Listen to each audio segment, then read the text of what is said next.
네, 그래서 해가 바뀌고 처음 하는 강의 같습니다. 새로운 시간대를 또 접어들었죠. 각자 이제 우리 삶이 하는 게 더 가까이 갈 시간이 되었다는 것을 인식하고 우리 삶이 좀 더 잘 정립될 수 있도록 함께 노력을 해야 되겠습니다. 자, 오늘 자비로신앙과 인간의 협력 182페이지 시작합니다.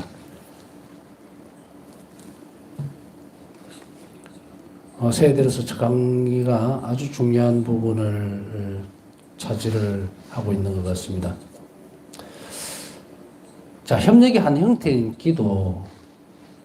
자비로신 하나님과 인간의 협력에서 앞에 부분들은 우리 사지직에 대해서도 살펴봤고, 쭉 다양한 부분을 우리가 짚어봤습니다. 또 특성들도 봤고요. 그러니까 지금은 이제 그 중에 활동과 더불어서 이제 기도하는 것이 한 자비에 협력하는 것이라는 것을 우리는 배워야 됩니다. 이 대목을 보기 전까지의 우리의 기도라고 하는 것은 정의를 하기가 상당히 어려울 수도 있습니다. 기도는 이런 것이다. 또 이런 정의, 또 이렇게 하는 거다. 이렇게 하는 거다. 여러 가지 많다 보니까 어떤 것이 정말 기도인지 어떤 게 그건지를 사실은 혼란스러워 할 때도 있고 어떤 데는 아주 단순화시켜서 보더라도 또 안 하고 싶을 때도 있을 거고 사실은 보면은 기도의 필요성을 못 느껴서 안 한다고 보는 것이 맞을 거예요. 또 혹은 기도가 무엇인지를 몰라서 안 하는 경우. 그래서 정의되어 있는 부분들 외에도 우리가 일상생활 속에서 보면은 기도가 무엇입니까? 라고 물으면 이제 종류를 나열하는 거예요. 종류를. 뭐 구성기도다, 염경기도다, 묵상기도다, 그 다음에 뭐 또 관상기도다, 이런 식으로 막 나열을 하는 거예요. 나열을 하면서 마치 하나하나가 다른 어떤 성격을 지니고 있는 것처럼 보이기는 합니다. 다양성이에요. 기도에 다양한 형태. 그러면서 또 다른 한편으로 보면은 기도는 결국은 하나님과 인간의 인격적인 만남, 대화죠. 부대끼고 살아내는 건데 그 기도가 어떻게 됩니까? 밖으로 나와야 됩니다. 그러니까 기도는 활동이죠, 또. 그러니까 이 한 군데에서 출발하는데 우리가 이제 새삼스럽게 이런 것이 이런 의미였나라고 하는 것은 여러분들에게는 생소할 수도 있고 저에게도 생소했던 겁니다. 기도가 자비에 협력하는 것이었다.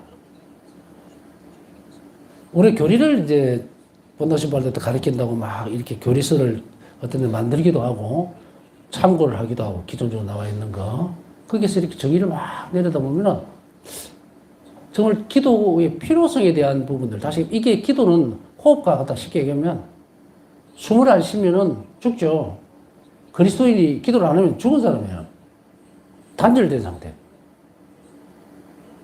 하나님과 어떤 형태로든지 간에 대화를 안 하겠다는 거죠. 지금 우리가 하나님을 만난다라고 하는 개념을 가져오면 우리가 어떤 사람과 만났다고 하면 멀뚱하니 쳐다보고 있지는 않잖아요. 나 그 사람 만났어 이러면은 또 무슨 대화를 했느냐. 그러니까 만남의 주제가 중심이 되는 건 대화단 말이에요. 그런데 기도를 끊어놓고 나서 나하고 하느님하고 아버지와 자녀의 관계다 어쩌고 저쩌고 해봤자 다 물 건너간 소리예요. 아무 관계도 아니에요. 족보 이름만 우려놓고 그게 마땅하고 합당한 일을 하나도 안 했다는 거죠. 그러면 이제 이 기도는 어떤 의미인지 알겠죠. 자녀로서 마땅히 하나님과의 관계를 맺는 데 있어서 필수 불가결한 건 거예요. 이 목숨줄 놓는 거거든요. 기도 안 한다는 거는. 여기서 이제 또 많은 이야기들이 나올 수 있겠죠. 기도의 유용성, 기도는 왜 필요한가, 기도는 왜 해야 되는가, 뭐 어쩌고 저쩌고 나오는데 한마디로 얘기하면 그리스도인으로서 숨을 쉬기 위해서 필요한 것이 기도예요. 기도 없이는 그리스도인이라고 불릴 수가 없으니까. 그러면은 이 부분들을 이렇게 해놓고 나면 좀 넓어지죠, 그죠? 왜 이게 저는 이제 이거 좀 흐트러 놓고 싶은 거예요. 기도를 보니까 뭐 정의를 내릴 때 그거 다 틀린 말은 아닙니다. 맞는 말이에요. 정확한 말들인데 좀 더 그것을 전체적으로 이제 끌어가려 하다 보니까 제가 그 표현을 쓰는 것 뿐이에요. 우리가 뭐 청원기도다, 그 다음 탄원기도다, 그 다음에 여러 가지 있죠. 우리가 이제 보편기도 지향도 있고, 주일에는 이런 것들이 기도의 특성, 무엇을 원하는가에 따라서 이렇게 나누어져 있는 것 뿐. 하나의 골격은 뭐냐면, 하나님과 만나면서 이루어지는 관계의 문제가 되겠죠. 그런데 제가 이 말씀을 왜 드리면서 이렇게 끌고 가버리냐면, 자꾸 이렇게 토막을 내버리니까, 구성기도, 묵주기도를 몇 단 했냐? 자비기도 얼마나 바쳤냐? 그래서 나는 자비기도를 100단을 하루에 바치면 열심히 기도한 사람. 근데 그 100단 가운데 그 기도를 중심으로 해서 인격적인 하나님과 내가 만났느냐라고 물으면 아무것도 안 만난 거예요. 그냥 혼자인 거, 혼자. 그게 기도가 아니에요, 기도.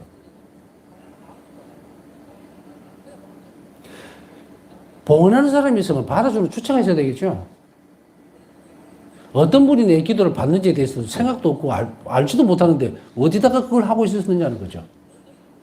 이게 무슨 뭐 자비기도만 치더라도 이게 뭐 오토매틱이라서 그것만 주체적으로 움직이는 거라고 아무도 생각 안 하겠죠. 그죠? 사실은. 우리 이미 배웠으니까 배운 사람답게 의탁하는 태도와 하나님께 이웃에 대한 자비로운 태도 없이 이것은 안 돌아가죠. 생명력이 없단 말이에요. 이게 빈말이라는 거지.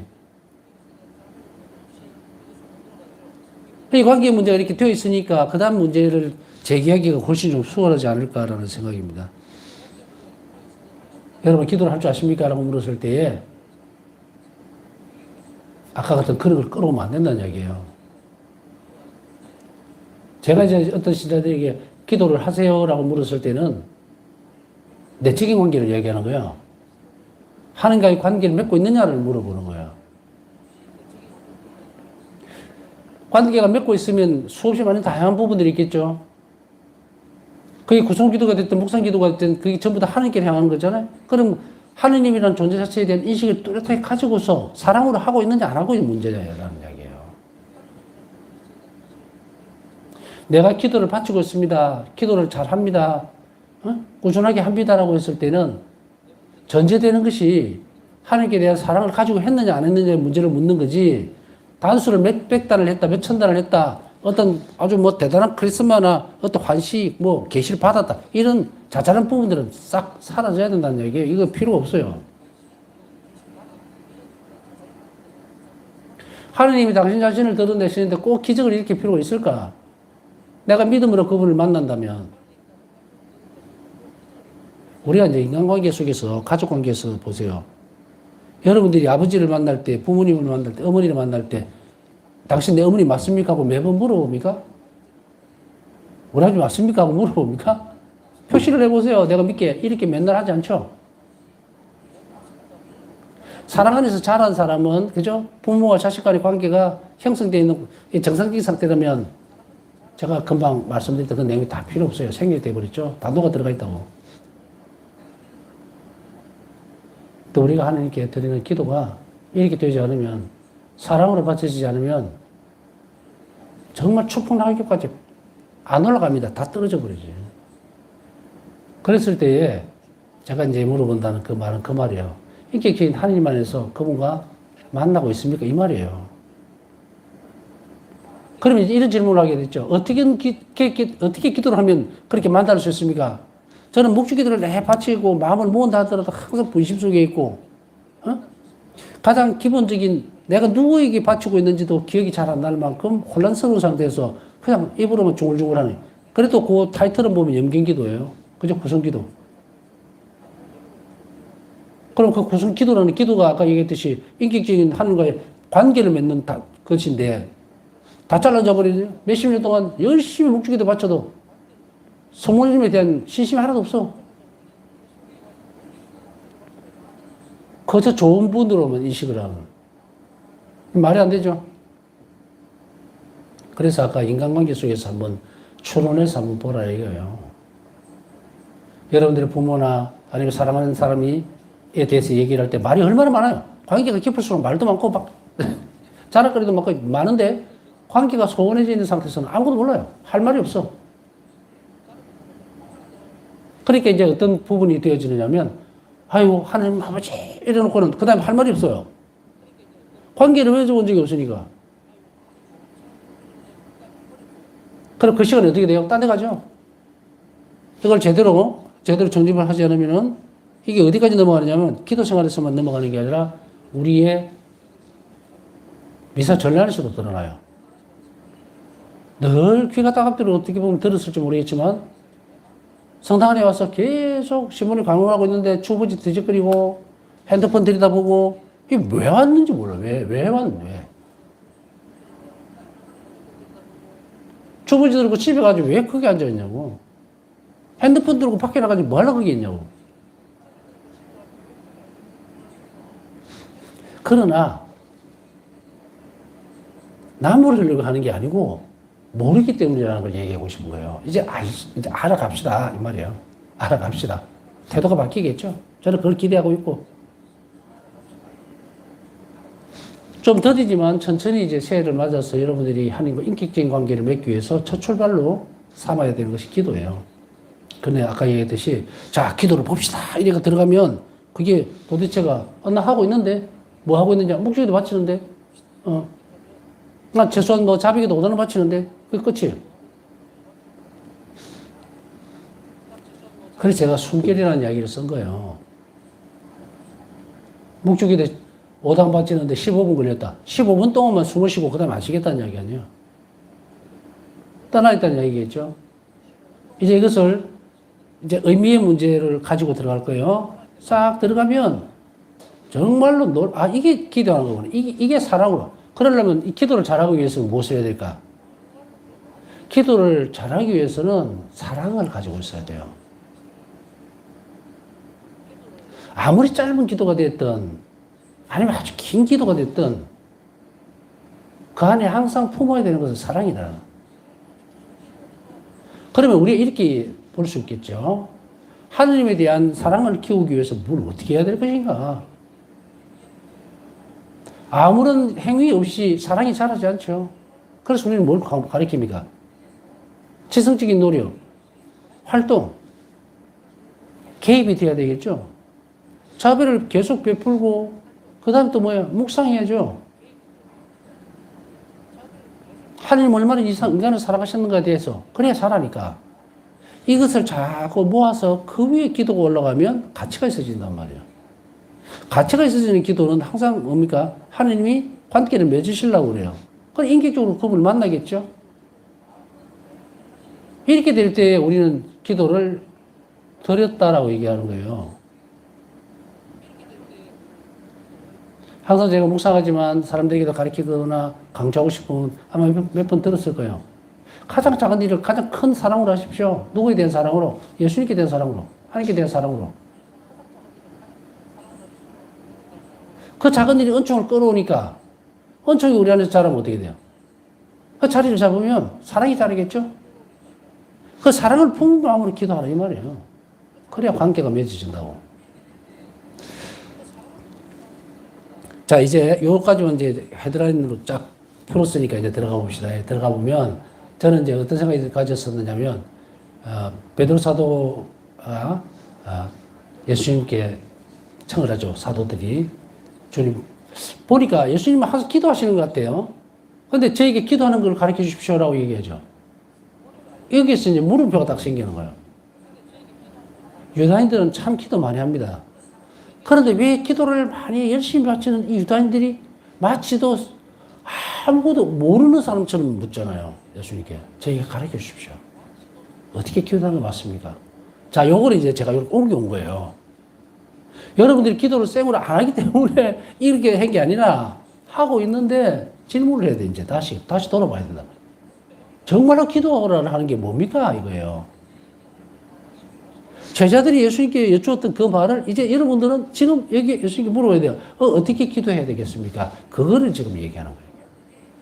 예수님이 이제 우리에게 어떻게 하는 것이 기도이고 그것이 핵심은 한 자비에 협력하는 거라는 걸 분명히 해야 된다.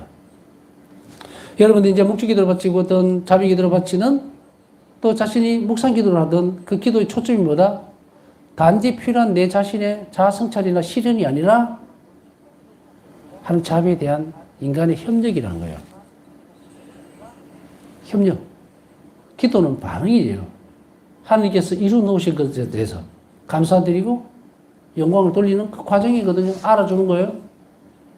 그것을 고백해냅니다. 이렇게.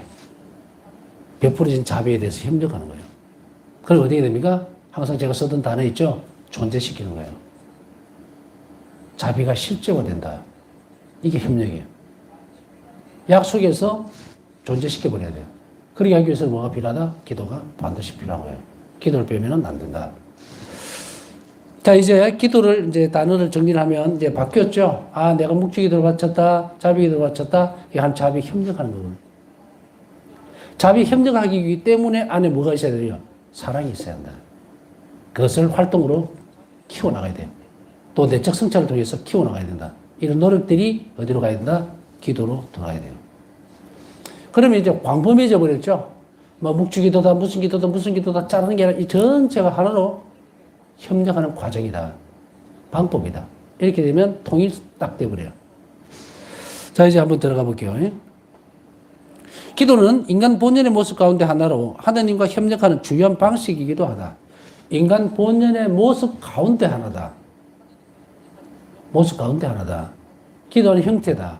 이것이 나중에는 어떻게 됩니까? 활동으로 가도 변형이 돼서 그대로 적용이 되지만 인간이 가지고 있는 본연의 모습 가운데서 기도가 한 자리를 차지하는 겁니다.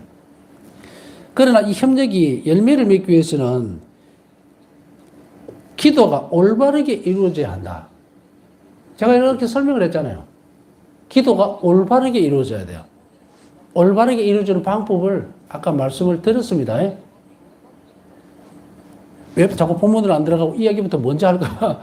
이제 이해가십니까? 이래 돼야 돼요. 이게 올바른 기도로 가는 길이에요. 잘못된 기도라는 이야기예요. 지금까지 했던 기도들이. 방향을 못 잡고 이렇게 갔다 저래 갔다 이게 기도라고 착각하고 살았다는 거죠. 기도는 기도지만 기도 효과가 드러나지 않는 기도. 그리고 아주 약화시키는 기도. 축소시켜서 하나의 주제같이 이렇게 관련되는 주제같이 늘어놓는 기도. 그렇게 함으로 해서 그 기도가 지향하고 있는 것을 전혀 따라가지 못하는 이 기도는 그리스도인에 사는데 도움이 되지 않는다. 이거는 기도라고 얘기할 수가 없다. 왜? 그 기도가 지향하는 쪽이 하느님이어야 돼요. 반드시. 우리가 무슨 뭐 돌에다가 대놓고 기도하는 것도 아니고 푸념하는 것도 아니에요. 그리고 그 기도를 바치는 그 대상이 살아있는 분이라는 것. 그리고 그분이 나를 너무도 사랑하시는 분이라는 것을 이 관계를 먼저 인식하지 않고 드리는 기도는 소용이 없어요. 잘못된 기도다. 올바른 기도란 이렇게 제대로 된 방향에서 방향 설정을 제대로 해서 기도하는 것. 내 기도를 누가 듣는지에 대해서 그리고 그 기도 열매를 어떻게 주시는가에 대해서 생각하지 않고 기도하는 기도. 그분을 생각하는 것이 아니라 우리가 원하고 바라는 그것만 바라다 보는 거예요. 이렇게 해주세요. 저렇게 해주세요. 이렇게 하십시오. 이렇게 하십시오. 마치 더 하늘은 안 보고 땅바닥만 쳐다보는 것은 올바른 기도가 아니다. 이제 제대로 정립시켜야 되겠죠. 자, 그러면 올바르게 기도가 이루어져야 된다는 건데, 아까 얘기했듯이 유다인들은 또 기도를 무지하게 많이 바쳐요. 그러나 예수님은 제자들이 제대로 된 기도를 바치게 해주십시오 였거든요. 그래서 예수님에게 청하고 예수님이 가르쳐 주신 거예요. 그럼 이게 뭐다? 이거죠. 기도 양식은 적절한 유형을 취하고 있다. 형태를 가지고 있다는 이야기예요. 그래서 우리가 정형화되어 있는 기도문들이 필요한 것은 옆으로 새지 않도록 하고 있어요. 그 안에는 적절한 요소들이 들어가 있어야 되거든요. 기도는. 그런데 우리가 보면 기도를 더 길게 설명할 수는 없지만 기도의 내용을 들여다보면 정말로 교회적이지 못한 쉽게 얘기하면은 어떻게 보면은 아주 잘못된 기도 내용들을 막 갖다 집어넣는 거예요. 이단이라고 얘기하지는 못하겠지만 옆으로 살짝 비켜간 정말로 터무니없는 기도들로 빡빡하게 채워놓고 이걸 기도라고 착각하는 거예요. 그래서 유형이 필요하다는 거예요. 사실은 보면은 우리가 정형화된 기도문들을 계속합니다. 전례도 그래요. 전례도. 전례문도 있고 다 있죠. 우리가 자유기도를 잘 안 합니다. 가톨교회에서는. 왜 그런가? 가장 적절하고 확실하고 교회적으로 하자가 없는 내용들을 뽑아서 기도를 바쳐야 제대로 된 기도라는 거예요. 자유기도는 자기 마음대로 하는 거잖아. 자기 생각들, 감정들 섞어가지고 하면 하나님이 그걸 받으시겠다. 이 정형화된 기도는요, 하나님이 원하시는 부분들을 추려놓은 거예요, 이렇게. 하나님이 받으실 수 있도록 하나님이 원하는 부분만을 교회가 딱 정해놓은 거예요. 그거 뛰어넘으면 안 돼요. 우리가 미사 경보를 보더라도 마찬가지입니다. 전례적으로 미사 안에 있는 경보는 바꾸면 안 된다. 한마디라도 더 보태도 안 돼요. 근데 막 주저리 뭐다 살을 붙여가지고 뭐 이렇게 하면 그게 좋은 미사입니까? 굉장히 혼란스러운 미사고 번잡스러운 미사가 되죠.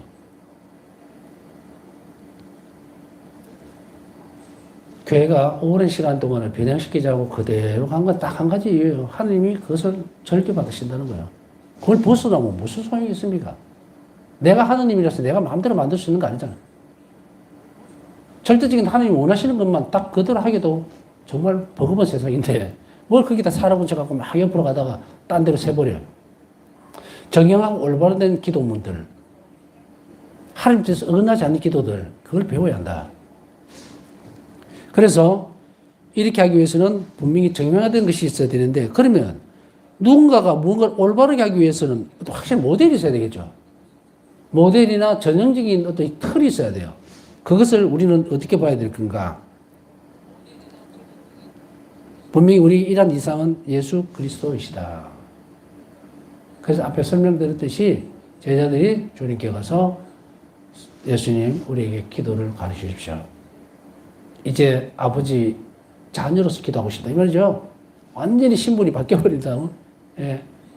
예수님은 하느님 아드님으로서 또한 제자들을 형제로 받아들임으로 인해서 또 동시에 양자로서 예수님 때문에 우리가 양자가 됐죠. 하나님 자녀로서의 어떻게 올바르게 아버지께 기도하는지를 가르치는 거예요. 이제 이방인들처럼 기도해서는 안 된다. 그러므로 개인적인 기도를 올바르게 하기를 원한다면 그리스도의 기도에 대해 알아야 하고 이를 자신의 것으로 삼아야 한다. 여기서 아까 자유기도라는 말씀드렸죠. 아무 말도 해서는 안 된다는 게 아니에요. 먼저 배워야 한다. 배워야 한다. 배우지 않고 어떻게 보면 좀 복잡한 기도를 받죠. 그 기도 아닙니다. 그냥 헛소리예요. 이게 하나님이 원하시는 것인지 하나님께 절개 받으시는 건지 들으시는 건지 아무 말은 아주 기초적인 거잖아요. 어린아이가 옹알이를 하면 아무도 못 알아듣습니다. 추정만 하는 거예요. 응? 이제 자라게 되면 어떻게 됩니까? 그 아이가 한국에서 자라면 한국말을 하겠죠? 물론 뭐 다문화 과정, 이거 다, 일단은 보편적인 것만 얘기합시다. 한국에서 태어나서 한국말을 배워서 대화가 시작되죠, 자라면서. 그래서 이해의 폭도 넓어지고, 해야 될 말과 하지 말아야 될 말도 배우게 되고, 가르치게 되고, 이래 되죠. 혼자서 웅얼거려 살면 상대방이 내 말을 알아듣기 때문에 내가 말을 하는 거예요. 근데 상대방이 알아듣지를 못하는데 내 혼자 말하는 대화가 아니죠. 말도 아니고. 더군다나 하나님과 우리의 기도 안에서는 기도는 하나님이 원하시는 것을 우리가 들어 바치는 거예요. 이게 감사죠. 그죠? 참이에요. 감사하고 영광을 드리는 거고. 이게 생략되어 버리면 어떻게 해요? 우리가 그것을 계속 해드림으로 해서 우리가 어떻게 됩니까? 하나님의 생명 안으로 들어가게 돼요.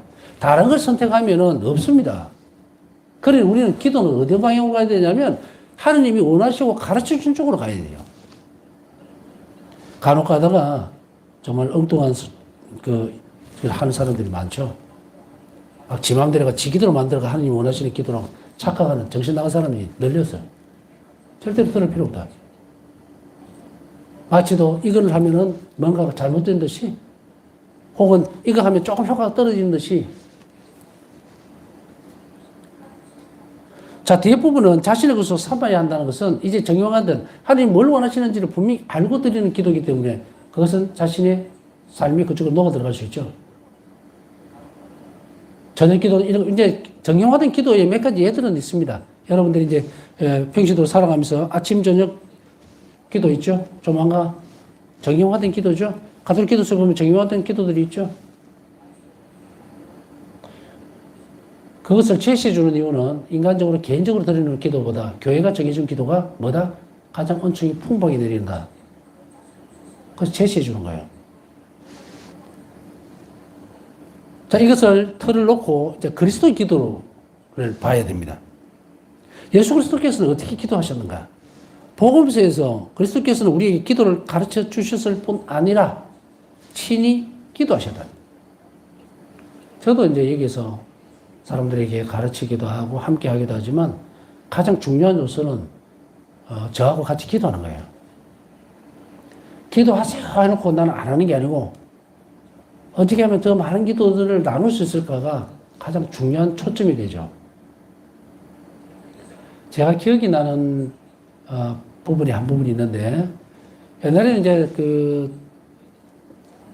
지금도 그렇죠. 근데 사회서품을 받고 나면 이제 새내기 신부가 되죠. 그러면 첫 번째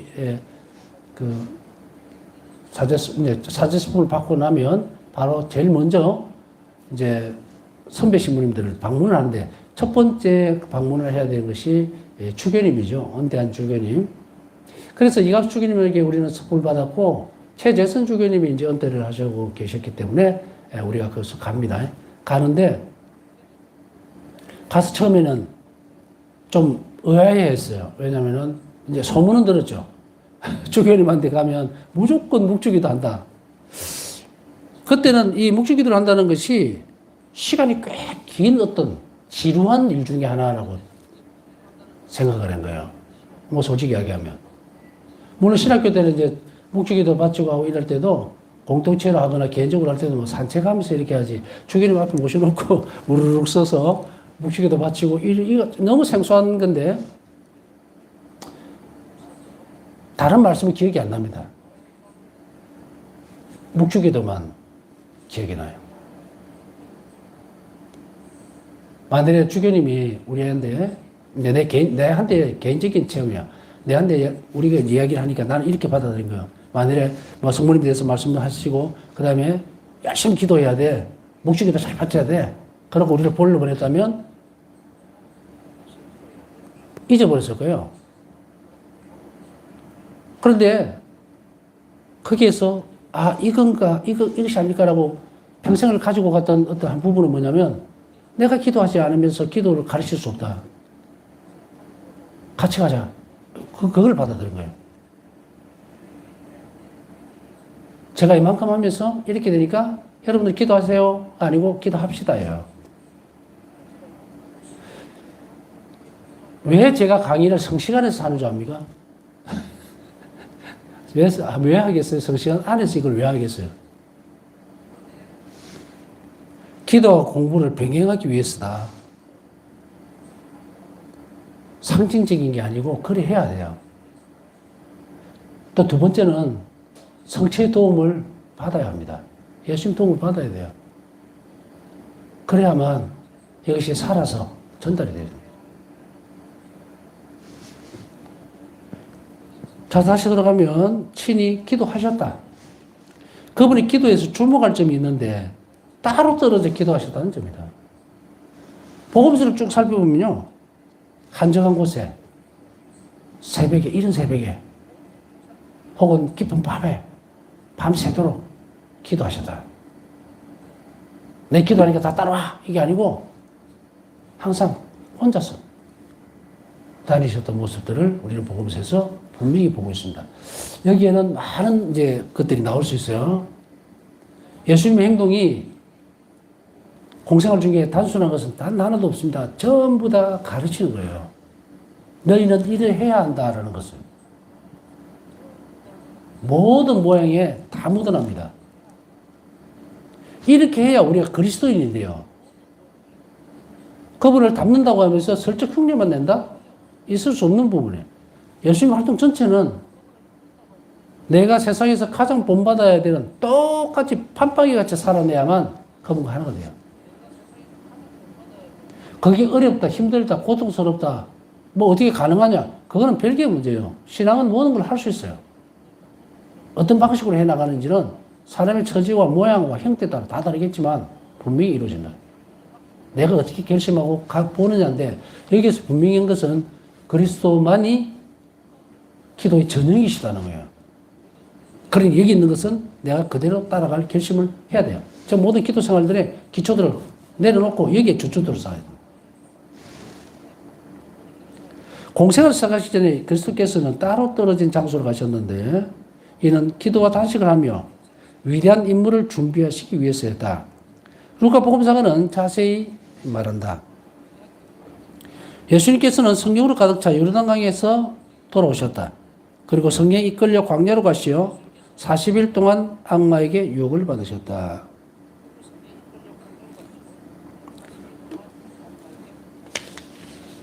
루카복음 4장 1절에서 2절. 자, 그 다음에 예수님께서는 사도들을 선택하시기 전에도 이와 비슷하게 하셨다. 여기서 특기적인 게 뭡니까? 기도와 단식을 하며. 기도와 단식을 하면 뭘 준비하시는가? 공생을 준비하셨다. 임무를 준비하셨다. 여기에서 나중에 단식이라는 기도라는 것에 대해서 단식과 기도의 유용성에 대해서 교회가 가르치는 것을 또 가르칠 수 있는 시간이 있었는지는 모르겠지만 단식은 악을 끊어버리는 전 단계입니다. 여기에 많은 은총이 예비되어 있어요. 교회는 단식을 권장한다. 여기서 단 위장병을 치료하기 위해서 살을 빼기 위해서 그건 단식이 아니에요. 단식은 악을 끊어버리기 위해서요. 사람은요, 곡기를 끊는다는 것은 목숨을 내놓는 행위예요. 그 결심을 드러내면 악은 떠납니다. 우리가 그런 얘기 하잖아요. 제일 겁나는 사람이 뭡니까? 죽기 살기로 되는 사람이에요. 죽기 살기로. 자신이 어려운 지점이 있을 때 우리는 분명히 악습을 끊어버리거나 죄에 맞서기 위해서 필요한 것은 뭐다? 단식에서 오는 은총을 받아야 돼요. 다른 여러 가지 방법들을 사용할 수 있겠지만 그러나 단식은 권장되어지는 상황이에요. 단지 회개를 위한 것일 뿐 아니라 하나님 앞에 우리 자신들을 뭡니까? 드러내는 행위예요. 맡기는 행위예요. 우리 어떤 것이든 곡기를 끊는다는 건 이만큼 중요한 부분들을 차지하기 때문에 예수님께서는 큰 임무를, 공생활을 실행하시기 전에 이미 당신 자신의 모범으로 우리에게 무엇을 해야 할지를 단식과 기도로서 이미 보여주셨다는 것을 이야기하고 있죠. 루카복음에서도 그것을 다시금 광야로 가셔서 40일 동안 단식을 하셨던 이유가 뭔가? 그것은 공생활을 준비하시기 위해서였다. 구원사업이죠. 우리에게 되는 기회가 있거나 혹은 우리 자신이 좀 작은 부분에서라도 이런 일이 있을 때는 한적한 곳에서 혼자의 기도와 단식은 반드시 필요 요소가 된다는 것을 이 지점에서는 한 번 더 분명하게 하고 있습니다. 남은 시간 묵상하면서 오늘도 하나님 자비를 청하신 분들을 위해서 함께 기도해 주시기 바랍니다.